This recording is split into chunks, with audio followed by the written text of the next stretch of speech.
कई दिनों से अर्चना तिवारी लापता है और अब ये बड़ी खबर आपको बता रही हैं। दरअसल नेपाल बॉर्डर से अर्चना को बरामद कर लिया गया। मिल रही जानकारी के अनुसार भोपाल जीआरपी ने उत्तर प्रदेश के लखीमपुर खीरी से अर्चना को बरामद कर लिया और भोपाल पुलिस को लेकर के जो जानकारी मिल रही है, अर्चना को भोपाल लेकर के पुलिस पहुंचेगी और नेपाल के धनगढ़ी शहर से अर्चना तिवारी की बरामदगी हुई है। बता दें आपको इसके साथ ही कि उत्तर प्रदेश के लखीमपुर खीरी से नेपाल का धनगढ़ी शहर जो है वहां पता लगा है अर्चना का, जहां पर पुलिस पहुंची। सूचना मिलते ही अर्चना को वहां से बरामद किया और फिर वहां से भोपाल लेकर अब जल्द ही पहुंचेगी भोपाल पुलिस। हालांकि अर्चना वहां कैसे पहुंची, किसके साथ पहुंची, इसके ऊपर अभी तक कोई भी पुख्ता जानकारी नहीं बरामद हो पाई है। लेकिन ये बड़ी खबर है, अर्चना तिवारी जो काफी दिनों से लापता थी वो अब बरामद हो गई है और बरामद भी नेपाल के बॉर्डर से की गई है। कई दिनों से लापता थी, 10 से 12 दिन हो गए हैं अर्चना तिवारी को, जब ट्रेन से वो गुमशुदा हुई थी और उसके बाद से सर्चिंग अभियान चलाया जा रहा था, पूरे देश में चलाया गया। जब 9 दिन बाद भी अर्चना का कोई सुराग नहीं लगा तो उसके बाद अब भोपाल जीआरपी ने उत्तर प्रदेश के लखीमपुर खीरी से अर्चना को बरामद कर लिया है। भोपाल लेकर अब जल्द ही पुलिस पहुंचेगी। नेपाल के धनगढ़ी शहर से अर्चना तिवारी बरामद की गई है। काफी चुनौतीपूर्ण रहा और जिन सवालों का चित्र आप जिक्र कर रहे थे कि किन परिस्थितियों में अर्चना तिवारी यहां तक पहुंची और 10 से 12 दिन का समय गुजरा, परिवार के लोग इतने परेशान, प्रशासनिक स्तर पर इतनी चुनौतियां, अर्चना का कोई सुराग नहीं मिल रहा था और कई तरह की आशंकाएं परिवार के लोगों के मन में थी। हालांकि एक उम्मीद जरूर उन्हें बंधी हुई थी, लेकिन जो आपने प्रश्न किया वो यक्ष प्रश्न अब तक बना हुआ है कि आखिर धनगढ़ी तक कैसे पहुंची अर्चना, जिनकी अब बरामदगी हुई है और किन परिस्थितियों में वो वहां तक पहुंची हैं और जिस तरह के दावे परिवार की तरफ से किए जा रहे थे, क्या वो दावे अब सही साबित होता है। हालांकि अर्चना से पूछताछ के बाद ये स्थिति और स्पष्ट हो पाएगी आगे आने वाले समय में। बात करेंगे हमारे सहयोगी नारायण गुप्ता इस वक्त हमारे साथ जुड़ गए हैं, बात करेंगे उनसे। नारायण, 12 से ज्यादा दिन का समय गुजरा, परिवार परेशान, प्रशासन के लिए एक बड़ी चुनौती, उसके बाद जाकर किसी तरह से अर्चना की बरामदगी हो पाई। परिवार की तरफ से क्या प्रतिक्रिया आई, क्या बातचीत हुई परिवार से अर्चना की? से पूरा मामला सामने है। 7 तारीख से करीबन 13 दिन बीतते हैं। 19 तारीख को शाम को खुशखबरी आती कि अर्चना मिल गई है, सुरक्षित है। यूपी के लखीमपुर जो इलाका है वहां से वो दस्तयाब की जाती है। ये पूरे मामले को लेकर जब परिजनों से बात की जाती है तो परिजन काफ़ी खुश है, चूँकि बेटी सुरक्षित मिली है। चूँकि इनके द्वारा लगातार कहीं पुलिस की शरण ली जाती है, कहीं आध्यात्मिक की और अखंड महामृत्युंजय मंत्र कराया जाता है। इन तमाम जितने भी कोशिशें रही, इन तमाम अलग अलग तरीके से इन्होंने प्रयास किए ताकि उनकी बेटी सुरक्षित मिले।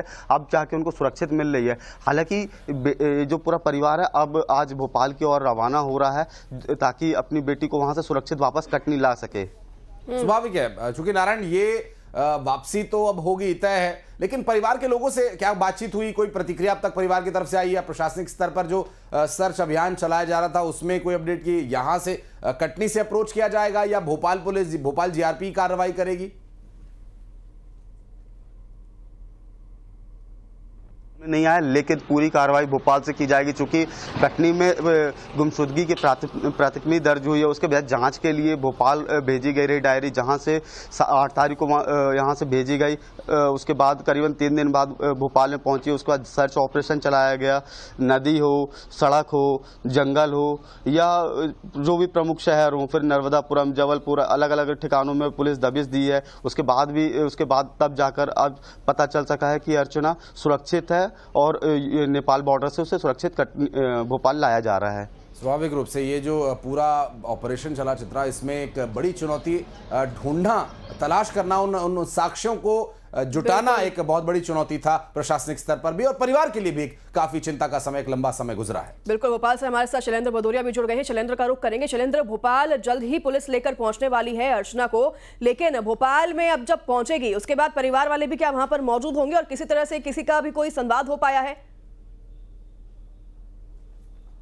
देखिए बिल्कुल आपने ठीक कहा कि देखिए अर्चना तो जरूर मिल गई है, लेकिन अपने पीछे कई सवाल अभी छोड़े हुए हैं जिनका जवाब मिलना अभी जीआरपी को बाकी है। आपसे कुछ देर बाद जीआरपी भोपाल लेकर पहुंचेगी और ये वो जो जीआरपी थाना है जो पिछले 12-13 दिन से विशेष चर्चा का केंद्र भी रहा है और यहाँ पर खासी हलचल भी देखने को मिली है, क्योंकि जिस तरीके से अर्चना जब नर्मदा एक्सप्रेस से निकली थी तो भोपाल के बाद ही उसकी आखिरी लोकेशन आई थी और भोपाल जीआरपी तब से ही लगातार उसकी तलाश कर रही थी। लगभग कई सैकड़ा जो है वो सीसीटीवी देखे गए, इसके अलावा 50 किलोमीटर का जंगल का इलाका, खासकर ट्रैक के किनारे का इलाका पूरा सर्च किया गया और उसके बाद जिस तरीके से राम तोमर के बारे में जानकारी लगी और उसके बाद उसको जब हिरासत में लिया गया, पूछताछ की गई तो कई खुलासे हुए और उसके बाद जो है वो जीआरपी पुलिस जो है अर्चना तक पहुंची है। लेकिन कई सवाल हैं कि अर्चना आखिर लखीमपुर खीरी तक कैसे पहुंची, क्या उसके साथ कोई अनहोनी हुई थी, कोई घटना हुई थी उसके चलते वो वहां पहुंची या फिर वो जानबूझकर वहां पर गई थी। इस तरह के कई सवाल जो है वो अभी जीआरपी पुलिस को उसका इंतजार है। हालांकि देखिए कल जिस तरीके से जब ये बात सामने निकल कर आई थी कि अर्चना ने अपने परिवारजनों से बात की, उसके बाद जीआरपी एसपी हैं राहुल लोढ़ा, उनका साफ तौर पर कहना था कि जो अर्चना है वो पूरी तरीके से सुरक्षित है, जीआरपी के संपर्क में है, जल्दी उसको दस्तयाब कर लिया जाएगा। और जिस तरीके से देर रात तक ये खबर आई कि लखीमपुर खीरी जो नेपाल का बॉर्डर है वहां पर उसको बरामद किया गया है, तो अब बताया जा रहा है कि जीआरपी की टीम जो है वो वहां से उसको लेकर निकली और किसी भी वक्त राजधानी भोपाल के जीआरपी के जो थाने हैं वहां पर पहुंच सकती है और सारी पूछताछ जो है वो यहीं पर होगी, क्योंकि ये जानना बहुत जरूरी है कि आखिर ऐसा क्या घटनाक्रम रहा कि 12 से 14 दिन लगभग गुजर गए और अर्चना ने घर वालों से संपर्क नहीं किया और पुलिस को भी वो नहीं मिली, क्योंकि पहले कई तरह की आशंकाएं जाहिर की जा रही थी कि जहर खुरानी तो उसके साथ नहीं की गई है, कोई अनहोनी तो नहीं हुई और यही कारण है कि जीआरपी मध्य प्रदेश की टीम ने न केवल शैलेंद्र, और चूंकि पहले जब आपसे बातचीत हुई थी तो इस बात की भी चर्चा हुई थी कि इस तरह की कोई घटना यदि ट्रेन में घटी होती जिसमें कि अर्चना की रजामंदी नहीं थी, अगर ऐसा कुछ अनहोनी हुई होती तो जाहिर सी बात है किसी ना किसी तरीके से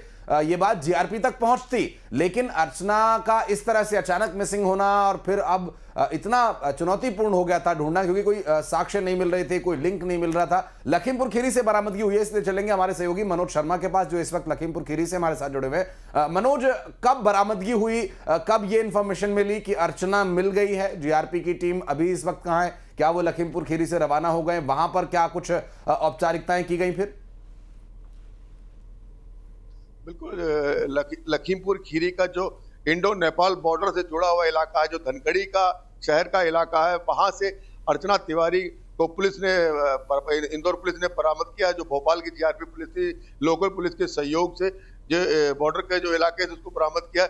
अर्चना तिवारी लगातार 12 दिन से फरार चल रही थी, जो रक्षाबंधन से के लिए रक्षाबंधन पे इंदौर से कटनी के लिए नर्मदा एक्सप्रेस ट्रेन से चली थी, लेकिन 12 दिन से लगातार लापता चल रही थी। अर्चना एक मिस्ट्री बन गई थी, लगातार पुलिस उसको तलाश कर रही थी लेकिन तलाश नहीं मिल पाई थी। उसकी अंतिम लोकेशन दिल्ली में पाई गई थी, लेकिन उसके 12 घंटे बाद 12 से 14 घंटे के बाद बताया जा रहा है कि सूत्रों ने बताया है कि अर्चना तिवारी ने अपना जो इंस्टाग्राम आईडी को एक्सेस किया था अपने मोबाइल से, उसके बाद पुलिस को उसकी लोकेशन ट्रैक हुई है और उसके पुलिस ने जब अपने टीम को जब रवाना किया, जो गौरीपट्टा बॉर्डर का इलाका है वहां से अर्चना तिवारी को बरामद किया है। उसके बाद पुलिस जो भोपाल की जीआरपी पुलिस है वो उसको लेके लखीमपुर खीरी से लेके एक स्कॉर्पियो गाड़ी से कल रात को लगभग 7 बजे के आसपास यहाँ से रवाना हो गई थी और उसको भोपाल ले गई है।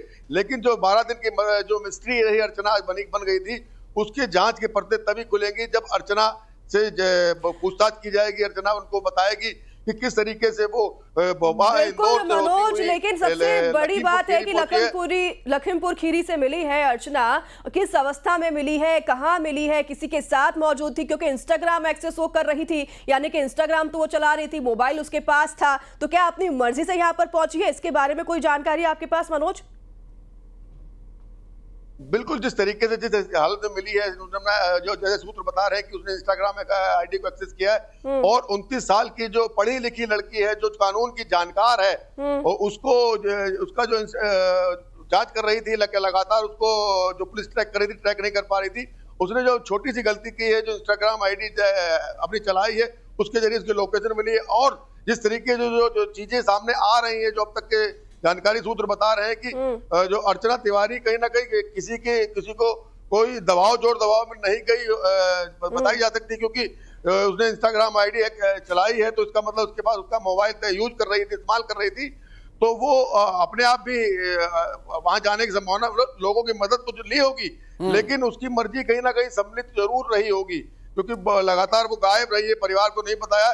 कहीं ना कहीं जिस तरीके से जो लोग और सूत्र वहां की जानकारी दे रहे कि अर्चना तिवारी के साथ शायद एक लड़के को भी देखा गया था।